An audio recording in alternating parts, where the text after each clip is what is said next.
Welcome to this lecture on percentage risk per trade. Now this is something that you should determine also before you even go into trading.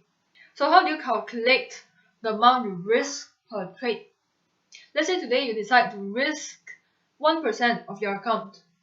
Okay, to put it simply, just take your current balance capital times 0.01 and you get the amount that you are risking on that particular trade.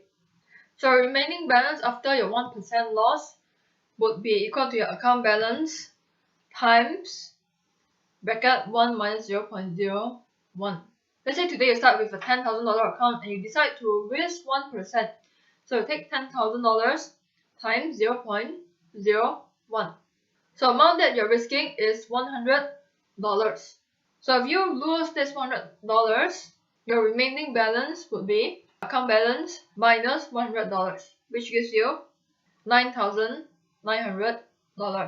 Or another way that you can calculate it is to take $10,000 of your account balance times 1 minus 0.01, which is 0.99.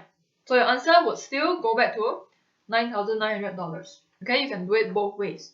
So let's say today you have a losing streak at a 1% risk of every trade. Your current account balance is at $9,900 after that one loss. Let's say you have your second losing streak.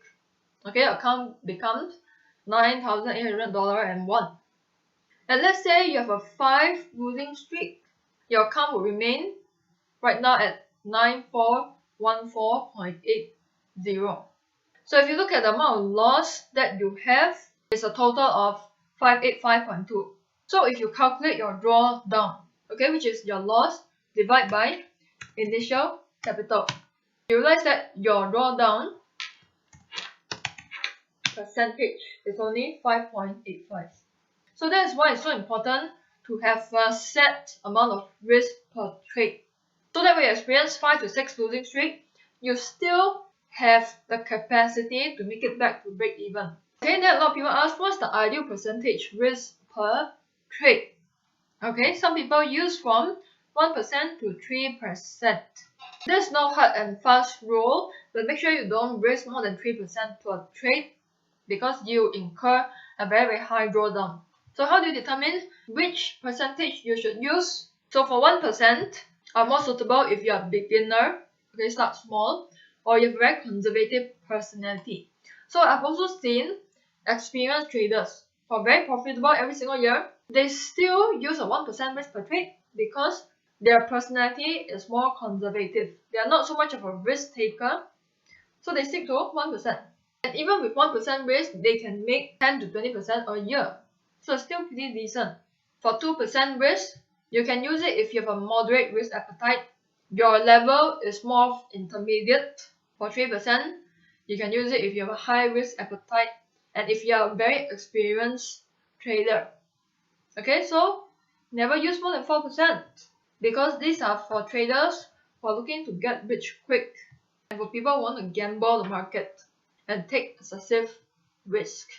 Because here's the thing, let's say you have a $10,000 capital and you decide to risk 1% per trade. When you have 3 losses in a row, you only have a 3% drawdown. But if you decide to risk 2% per trade, when you have 3 losses in a row, you have a 6% drawdown, which is still okay.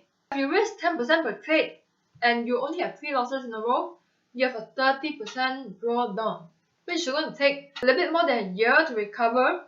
Then for 20%, which is way too high, you have 3 losses in a row, more than half of your account is gone. Okay, so never underestimate the power of risk per trade. Make sure you determine that first, put that into your trading plan before you even get into trading.